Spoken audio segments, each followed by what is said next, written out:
2026 సంవత్సరం ఫిబ్రవరి నెల 12వ రాశి మీనరాశి. ఈ మీనరాశికి ఏలినాటి శని ప్రారంభమై 3 సంవత్సరాలు 6 మాసాలు అయింది. ఇంకా 4 సంవత్సరాలు ఈ మీనరాశికి ఏలినాటి శని ఉన్నది. ఈ టైంలో కుజుడు ఏకాదశిలో ఉన్నాడు. కుజుడు చాలా బాగున్నాడు.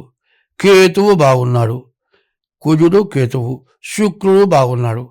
కానీ ఈ టైంలో వివాహం కావటానికి బాగా అవకాశం ఉంది. కానీ కాలసర్పదోషం కుజదోషం లేదు, కానీ కాలసర్పదోషం పూర్తిగా ఉంది. వివాహం చేసుకోవాలి అంటే ఆడపిల్లలు దొరకటం లేదు. ఈ ఆడపిల్లలు దొరకటం లేదని తొందరపడి జాతకాలు చూపించుకోకుండా వివాహం చేసుకొని వెంటనే విడిపడిపోయి కోర్టుకెక్కి విడాకులు రాక మళ్ళీ పెళ్లి చేసుకుంటానికి ఇబ్బంది అయిపోయి చాలామంది ఇబ్బంది పడుతున్నారు. ఏదో శాంతం జాతకం తెలియని చోటుకి వెళ్ళి ఎవరినో అడిగి బాగుందనుకొని, ఎందుకంటే పేర్లను బట్టి ఆవు పులైందా, పులి మేక అయిందా, ఎలికే పిల్ల అయిందా, ఇట్లాంటివే చూస్తారు. అది కాదు, ఇంకా చూడాల్సినవి చాలా ఉన్నాయి. షష్టాష్టకాలు అని ఉన్నాయి. కాల సర్పదోషం అని ఉంది, కుజ దోషం అని ఉంది. ఇట్లాంటి దోషాలు ఉంటే పెళ్ళయిన తర్వాత విడిపోయే పరిస్థితులు వస్తాయి. కాబట్టి ఈ రాశి వాళ్ళకి వివాహం అవడానికి అవకాశం ఉంది, కానీ శని బాగాలేడు. మరి ఈ శని బాగా లేకపోవటం, ఏలినాటి శని పూర్తిగా ఉండటం, మరి కుజుడు గురువు 4వ ఉండటం చాలా కష్ట నష్టాలతో కూడుకొని ఉంది. వివాహం అయిన తర్వాత కూడా చాలా ఇబ్బందులు వచ్చేట్టుంది. ప్రేమ వివాహాలు చేసుకోవడం చాలా తప్పు.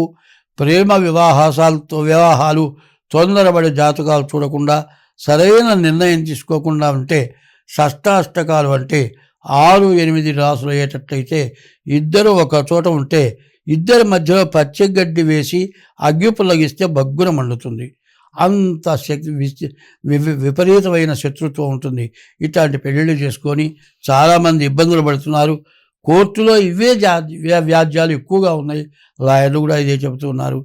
మరి మన హిందూ ధర్మంలో వివాహ వ్యవస్థ చాలా విశేషమైంది. భర్త భరించేవాడు, భార్య భాగం పంచుకునేది. వీళ్ళిద్దరు కూడా బండికి 2 చక్రాలు లాంటి వాళ్ళు. వివాహ వ్యవస్థ దెబ్బతింటోంది. విదేశాల్లో చాలామంది లిమిటేషన్ మ్యారేజ్, కొన్ని సంవత్సరాల వరకు రిజిస్టర్ మ్యారేజ్ చేసుకొని విడబడిపోవటం, వాళ్ళకి పుట్టిన సంతానం ప్రభుత్వానికి ఒప్పజెప్పటం, చివరికి ముసలివాళ్ళు అయిపోయిన తర్వాత కష్టాలు పట్టడం జరుగుతోంది. మనకు మొదటి నుంచి భార్యాభర్తలు ఇద్దరే. పరస్త్రీ వ్యామోహం, పరపురుష వ్యామోహం ఉండకూడదు. మన హిందూ ధర్మంలో ఉంది. ఆరోగ్యానికి కానీ, సౌభాగ్యానికి కానీ, ఐశ్వర్యానికి కానీ లక్ష్మి ఆడమనిషి, మరి నారి ఆడమనిషి. నవగ్రహాల్లో 10వ గ్రహం అల్లుడు అన్నారు. అట్లాగే నవరత్నాల్లో 10వ రత్నం ఆడమనిషి ఉన్నారు. నవగ్రహాలు బాగుండబోతే పీడించుకు తింటాయి. అట్లాగే 9వ వాడు అల్లుడు గ్రహం అన్నాడు, వాడు పీడించుకు తింటాట. మరి 8 గ్రహాల తర్వాత 8 రత్నాలు ఉన్నాయి. 8 రత్నాల్లో 9వ రత్నం నారీరత్నం అన్నారు. ఆడమనిషి గొప్పదైతే ఆ కుటుంబం చాలా గొప్పదవుతుంది. మరి సీత వల్ల మరి 3 యుగాల నుంచి త్రేతాయుగం, ద్వాపరయుగం, కలియుగం వరకు కూడా సీతామ్మవారిని గుర్తు చేసుకుంటూ ఉన్నాం. స్త్రీ యొక్క మహాపతివ్రత అయితే దేశం బాగుపడుతుంది. దేశంలో ఒక్క మహాపతివ్రత అయినా ఉండబట్టి పాపం పరిహారం అవుతుంది. కాబట్టి ఇది బాగా గుర్తుపెట్టుకొని, ఈ ఏలనాటి శని జన్మంలో ఉన్నాడు. మరి తర్వాత గురువు 4వ ఉన్నాడు. దీనివల్ల చాలా కష్టాలు నష్టాలు ఎక్కువగా ఉన్నాయి.